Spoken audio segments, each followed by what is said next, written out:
A todos. Esse é o quarto debatendo ideias, discutindo assuntos, ou debatendo assuntos e discutindo ideias?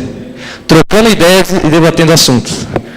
E é com muita alegria que a gente está aqui hoje, né, reunindo a PIB Lausanne, reunindo a Batista Redenção e a Batista Nova Esperança, né, muitos jovens adolescentes aqui.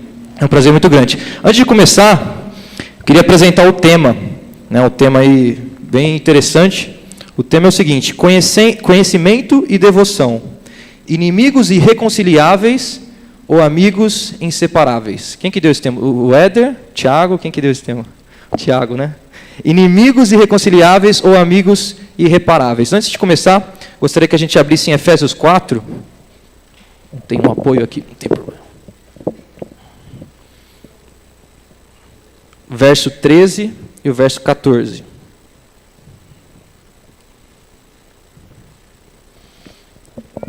Quem achar...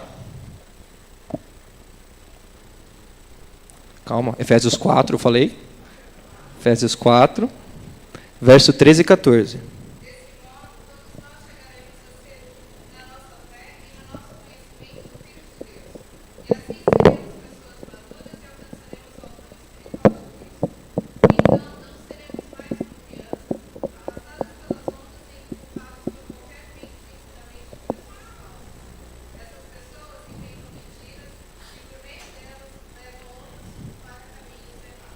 Muito bom. Vamos ler também Tiago, capítulo 1, verso 22 ao verso 25. Esse primeiro texto mostrou a importância de conhecermos a Deus, a palavra de Deus, para não sermos levados como criança, de um lado para o outro, por ventos de doutrina. Mas o conhecimento por si só não é suficiente, não é o bastante. E esse texto de Tiago vai mostrar o outro lado da história. Tiago 1, verso 22 até o 25. Quem encontrou pode ler bem alto.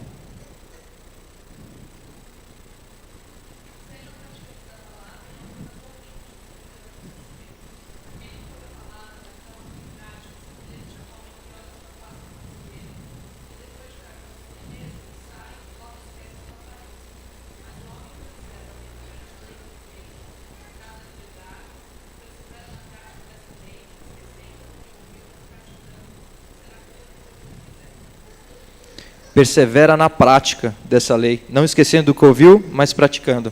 Esse é o outro lado, né? Não basta a gente ter conhecimento, a gente tem que buscar a prática disso também. E antes de passar para o Éder, que é o nosso primeiro palestrante, né, a gente vamos ter 3 palestras hoje, vamos ter um tempo de discussão e debates, inclusive, não sei se já estão com os papeizinhos aí nas cadeiras, mas vão chegar, e caneta também. Durante as preleções, as palestras, fiquem à vontade de fazer perguntas. A gente vai ter uma mesa redonda depois com os 3 pastores aí, respondendo as nossas perguntas. Antes de passar para o Éder, e passar o nome do tema da mensagem dele, eu gostaria de ler 2 pensamentos, 2 trechos, um de João Calvino e outro do Packer, né? J.I. Packer. J.I. Packer disse: um pouco de conhecimento de Deus vale muito mais do que uma grande quantidade de conhecimentos sobre Ele. João Calvino, por outro lado, disse: o mero conhecimento de Deus não pode ligar o homem a Ele, assim como ver o sol também não pode levá-lo ao céu. Éder, pode vir aqui à frente.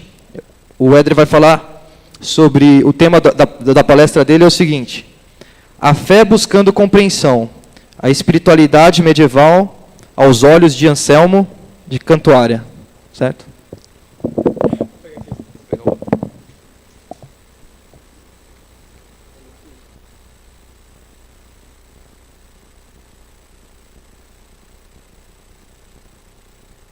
Só lembrando que a finalidade última desses encontros aqui, quando ele se iniciou, o coração do Tiago, depois compartilhado ao meu, aí mais perfeito ainda quando compartilhou no coração do Thomas, esses encontros aqui de trocar informações, ideias sobre esses assuntos tão importantes e essenciais, é justamente para despertar em você que nos acompanha, você que participa, esse desejo pelo conhecimento.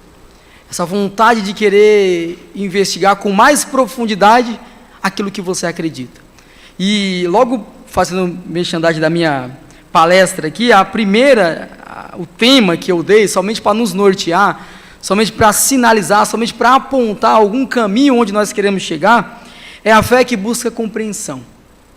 É uma fé que é sólida, uma fé que é firme, uma fé que não titubeia, mas que quer compreender aquilo que acredita. É uma fé que sabe o que acredita, mas quer saber o porquê que acredita. É a fé que busca compreensão. E essa fé que busca compreensão foi muito discutida num período histórico chamado período medieval. Principalmente na pessoa de um homem que foi apresentado por vocês pelo Felipe, chamado Anselmo de Cantuária. Então, nós vamos olhar a espiritualidade, nós vamos pensar em espiritualidade em um período chamado medieval, a partir de uma lente, que é de Anselmo de Cantuária. Que Deus nos abençoe na explanação e a vocês na compreensão. Então, vamos lá. Anselmo de Cantuária, um homem de espírito singular, um homem que é diferente, um homem que não somente foi diferente, mas como produziu diferença em sua época, por isso ele é singular. De diversos homens presentes, diversos pensadores que existiam, Anselmo ali se destaca. E se destaca por causa dessa singularidade do seu espírito. Destaca por causa dessa diferenciação em suas abordagens e até mesmo no seu olhar para Deus. Então foi um homem de espírito singular, nascido em uma pequena comunidade de Oásis, que faz fronteira com a Suíça, em 1033, pouco perto aqui da gente. Em 1033, essa pequena cidade que fazia fronteira com a Suíça, chamada de Oásis, Aosta. Anselmo é um daqueles homens que, grosso modo, e quando eu penso aqui em grosso modo, estou falando um olhar bem acadêmico, não nada de espiritual. Grosso modo, a gente pergunta, esses homens como Anselmo, se o período histórico o produziu, ou se esse homem produz o período histórico, de tão importante que ele foi. Ele é apenas um projeto da história, daquele período, se não tivesse levantado o Anselmo, levantaria outro, ou o Anselmo, por ter se levantado, produziu uma mudança diferente na história. Então, percebe, a partir da singularidade que foi Anselmo, a partir da diferença que foi esse homem, aí a gente pergunta, ele foi produzido ou produz? Ele é fruto ou frutifica ele? De tão singular que foi, a partir da tamanha capacidade, ou se vocês preferirem, da capacitação que tiveram, que marcaram a história, e que ao longo do tempo esses homens vêm marcando a história, e que inclusive marca a nossa história. Hoje nós estamos falando aqui sobre eles, porque marcou a nossa história. E a pergunta que fica é, e aí? São produtos de um momento, ou produzem um momento? São produtores, ou é um produto? Ele foi arcebispo da cidade de Cantuária, que fica ali no sudoeste da Inglaterra, onde falece em 1109. Tudo que Anselmo foi, tudo que Anselmo fez, levou ele a ser aclamado pela igreja como o pai do escolasticismo. Escolasticismo, um termo que deriva de escola, que é lugar onde que se aprende.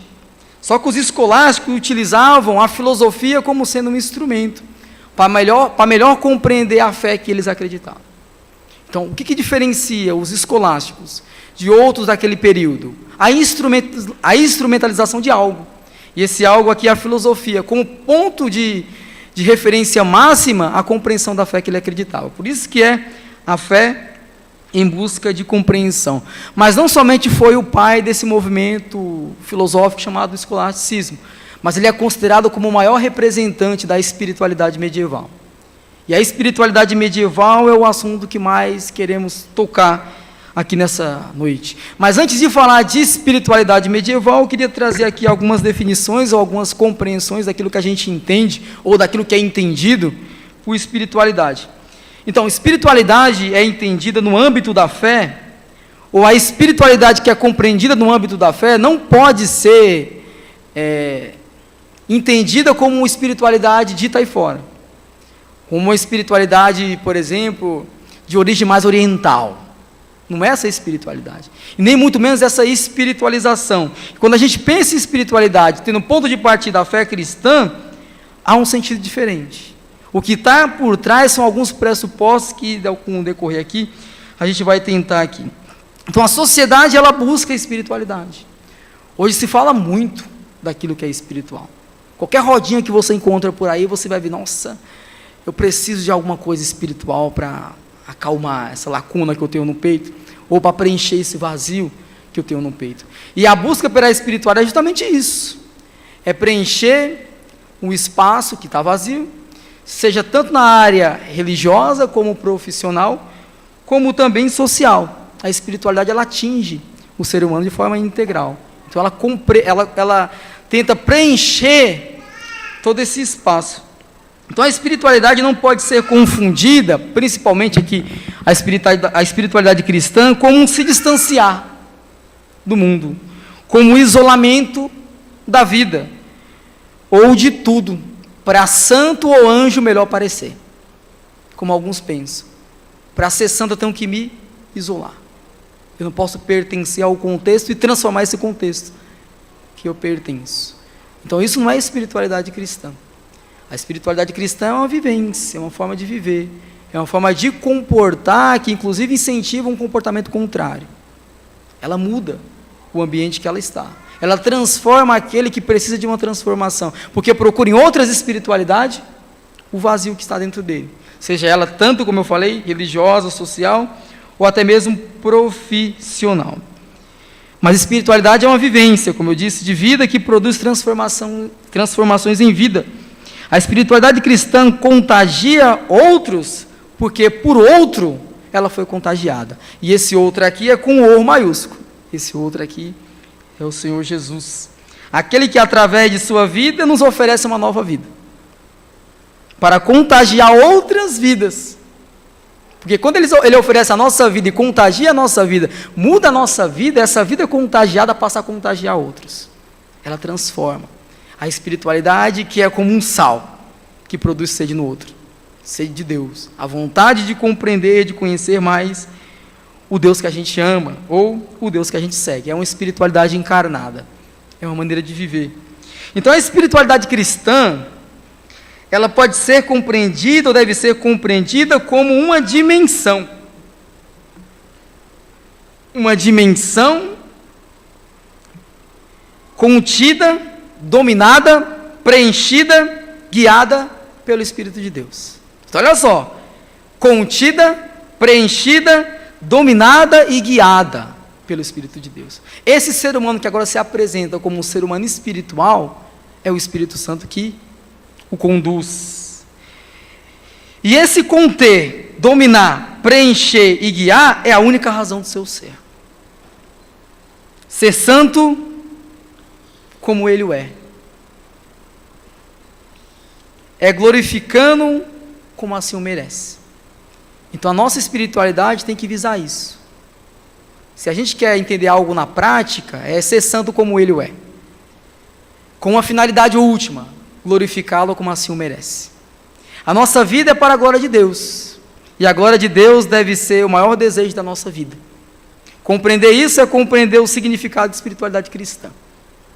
É isso que é espiritualidade cristã. Que toma força, que incorpora, que toma um significado ainda mais amplo, ainda mais profundo, no período medieval. Sobre a tutela de Anselmo de Cantuária, que é o nosso expositor aqui dessa noite. Então, conhecimento e devoção. A relação ou o casamento que gera, que produz, que dá origem